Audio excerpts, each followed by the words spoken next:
കഥ സൊല്ലട്ടുമാ. ഒനിയനും ടൊമാറ്റോസും ഐസും ഫ്രണ്ട്സ് ആയിരുന്നു.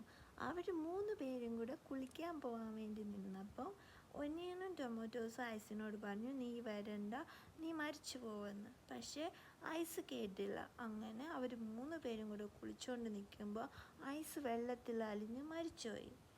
അപ്പോൾ ഒനിയനും ടൊമാറ്റോസും ഭയങ്കര കരച്ചിലായിരുന്നു. അങ്ങനെ അവർ വിഷമിച്ച് വീട്ടിലോട്ട് പോയിക്കൊണ്ടിരിക്കുമ്പോൾ ഒരു ലോറി വന്ന് ടൊമാറ്റോസിനെ ഇടിച്ച് കൊന്നു.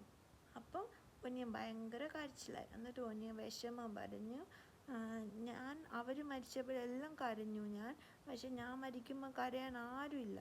അപ്പം ദൈവം പറഞ്ഞു, നിന്നെ കൊല്ലുന്നത് ആരാണോ അവർ നിനക്ക് വേണ്ടി കരയുന്നു. അതുകൊണ്ടാണ് ഉള്ളി കട്ട് ചെയ്യുമ്പോൾ നമ്മൾ കരയുന്നത്.